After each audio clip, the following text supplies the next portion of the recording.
అక్కడ ఎడ్యుకేషన్ చూసుకున్న 6 years course including internship ఉంటుంది. అండ్ కోర్స్ కంప్లీట్ అయిన తర్వాత డైరెక్ట్గా వాళ్ళ డిగ్రీని జార్జియా యొక్క మెడికల్ కౌన్సిల్ ఎన్సీఈక్యూలో రిజిస్టర్ చేసుకుంటారు. ఇండియా వచ్చి ఇక్కడ ఎఫ్ఎంజీ రాసుకుంటారు. ఇక్కడ యాజ్ ఎ డాక్టర్గా వర్క్ చేసుకోవచ్చు. పీజీ అనేది ఇండియాలో చేసుకోవచ్చు, లేకపోతే పీజీ కావాలనుకుంటే it may be US or UK, Canada, Australia ఇలాంటి మల్టిపుల్ ఆప్షన్స్ ఉన్నాయి. ఎలాగో ఫారిన్ మెడికల్ గ్రాడ్యుయేట్ ఎగ్జామ్ ఏదైతే అందరూ ఫారిన్ స్టూడెంట్స్ వచ్చి తిరిగి వచ్చి ఇండియాకి రావాలో, మనకి నెక్స్ట్ ఎగ్జామ్ అని మళ్ళీ నీట్ ఇక్కడ ఇండియాలో చదువుకునే వాళ్ళు కూడా, ఇండియాలో చదువుకున్న వాళ్ళకి కూడా కమింగ్ ఇయర్స్లో నెక్స్ట్ తీసుకొస్తా అంటున్నారు మన ఇండియన్ గవర్నమెంట్. అంటే ఒక క్వాలిఫైర్ ఎగ్జామ్ అందరికీ తప్పనిసరి. కాబట్టి తక్కువ ఖర్చులో 1 year లాంగ్ టర్మ్కి స్పెండ్ చేసి మళ్ళీ అక్కడక్కడే బి కేటగిరీలోనే వెతుక్కుంటూ ఒక కాలేజ్ కోసం, అది కూడా ఎక్కడో మారుమూల కాలేజ్లో ఎక్కడో దొరకచ్చు. ప్రైవేట్ కాలేజ్ అనగానే వి కాంట్ గ్యారంటీ ఎక్కడ వస్తుందని చెప్పి అలా వెయిట్ చేయడం కంటే కూడా జార్జియా అనే ఒక డెస్టినేషన్, చాలా అందమైన నగరం టిబ్లిసీ కూడా. రీసెంట్లీ లాస్ట్ వీక్ మీరు కూడా వెళ్ళాను నేను. చాలా అందంగా ఉంటుంది. Tbilisi is a very beautiful city, no doubt about it. Every year 2 to 3 crores టూరిస్టులు వస్తారు. వరల్డ్ లోనే third safest country, female dominated అన్నమాట కంట్రీ కూడా. దానిలో మన ఇండియన్స్ అక్కడ కూడా తెలుగు వాళ్ళు అందులో ఎక్కడ కూడా వదలరు కదా. ఎక్కడైనా అవకాశం ఉంటే వెళ్ళి పాగా వేసి అక్కడ ఇండియన్ హాస్టల్స్ ఉండడం, ఇండియన్ ఫుడ్ దొరకడం అన్నది. హాస్టల్స్ 14 హాస్టల్స్ ఉన్నాయి కదా. వంట వాళ్ళు ఆల్మోస్ట్ 4 ఉన్నారు మనకి. హైదరాబాద్ నుంచి 2, నెల్లూరు 1, విజయవాడ 1. అక్కడ నుంచి తీసుకెళ్ళి వంట వాళ్ళు అక్కడ మనం పెట్టి ఫుడ్ అనేది మన తెలుగు ఫుడ్ని అందిస్తున్నాం. అదే ఈవెన్ మన హాస్టల్ వీడియోస్ కానీ, మన ఈవెన్ వంటకు సంబంధించిన వీడియోలు కానీ, ఎందుకంటే ట్రాన్స్పరెన్సీ ఉండాలనే ఉద్దేశంతో ప్రతిదీ మన యూట్యూబ్ ఛానల్లో వేయడం జరిగింది. అండ్ మోర్ ఎవర్ ప్రతి పేరెంట్కి స్టూడెంట్కి కూడా మా దగ్గర నుంచి వెళ్ళే దాంట్లో 30% of students parents every year Georgia visit చేస్తూ ఉంటారు. సో అలా విజిట్ చేద్దాం అనుకున్న వాళ్ళందరికీ మోస్ట్ వెల్కమ్. వాళ్ళు వెళ్ళి ఒక వారం పాటు మన దగ్గరే ఉండొచ్చు.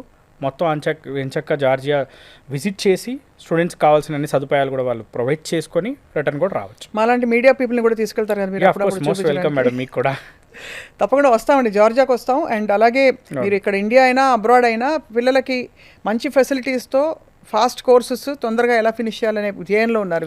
మన మెయిన్ ఎజెండా ఒకటే అండి, మంచి బెస్ట్ యూనివర్సిటీస్ అని, టాప్ క్వాలిటీ ఎడ్యుకేషన్ ఇచ్చే యూనివర్సిటీస్. జార్జియాలో ఉన్న బ్యూటిఫుల్ థింగ్ ఏంటంటే క్వాలిటీ ఎడ్యుకేషన్. అవును, మొత్తం 3D టెక్నాలజీలోనే చదువులు చెప్తారు. అండ్ అన్నిటికంటే చాలా ముఖ్యమైన విషయం, జార్జియాకి సంబంధించి థర్డ్ సేఫెస్ట్ కంట్రీ. అవును. అండ్ టిబ్లిసీ సిటీ విషయానికి వస్తే every year 10 to 15 lakhs patients సర్జరీలకు వస్తారు. ఎందుకంటే అది health city of the Europe అన్నమాట టిబ్లిసీ సిటీ. ఆల్మోస్ట్ అక్కడ American hospitals, German hospitals, lot of European hospitals కూడా అక్కడ ఎస్టాబ్లిష్ చేసుకున్నారు. రైట్. ఎందుకంటే అక్కడ కాస్ట్ ఆఫ్ సర్జరీస్ కొద్దిగా తక్కువ కాబట్టి, సేమ్ లైక్ మన ఇండియాకి ఎలాగైతే వస్తారో మెడికల్ టూరిజంకి. సో మెడికల్ టూరిజంకి very famous Tbilisi. So clinical exposure కూడా టిబ్లిసీలో ఎక్స్ట్రాడినరీగా ఉంటుంది. ఎందుకంటే జనాభా కూడా చూసుకున్న ఆల్మోస్ట్ టిబ్లిసీ సిటీ జనాభా more than 20 lakhs. నెక్స్ట్ టూరిస్టులు రావడం, దాంతోపాటు సర్జరీలకు సంబంధించి 10 to 15 lakhs patients every year Tbilisi రావడం వల్ల క్లినికల్ ఎక్స్పోజర్ కూడా ఎక్కువ ఉంటుంది. సో బట్ ఒక సేఫ్ కంట్రీలో చాలా మంచిగా ఆడపిల్లలు కూడా చాలామంది వెళ్తున్నారు. మంచి హాస్టల్స్లో మన ఇండియన్ ఫెసిలిటీస్తో ఉంటూ తక్కువ ఖర్చులో ఎంబీబీఎస్ పూర్తి చేసుకునే మార్గం ఏంటంటే ఎంబీబీఎస్ ఇన్ జార్జియా. అండ్ మీరు ఆఫర్ చేస్తున్న universities once again university of Georgia, అలాగే కెన్ వాకర్, అలాగే టిబ్లిసీ state medical university, top university అది. సో ఇలాగా ఈ యూనివర్సిటీస్లో పర్సూ చేయదలుచుకుంటే ఎంబీబీఎస్ రీసోర్స్ వాళ్ళని కాంటాక్ట్ చేస్తే, అఫ్ కోర్స్ ఎప్పుడు చెప్తూ ఉంటారు, ఎండ్ టు ఎండ్ లోన్స్తో పాటు ఇంకా వెళ్ళి చదవడం, ఎగ్జామ్స్ రాయడం తప్ప అన్ని వాళ్ళే చేసి పెడతారు. అంతేనండి. స్టూడెంట్ చదువుకోవాలి మేడం, చదువుకోవాలి, స్టూడెంట్ కష్టపడాలి. అది మాత్రం చదువుకోవాలి. అది మీరు క్లారిఫై చేయాలి అక్రమ్ గారు. ఎందుకంటే చాలామంది ఈజీ అనుకుంటారు. అక్కడికి వెళ్ళినప్పుడు చదవాలనే ధ్యేయంతో వెళ్ళాలి, లైఫ్ ఎంజాయ్మెంట్ కాదు. వెళ్ళి తప్పకుండా కష్టపడి చదివితే మంచి ఫ్యూచర్ ఉండడానికి అన్ని అవకాశాలు మీరు ప్రొవైడ్ చేస్తున్నారు.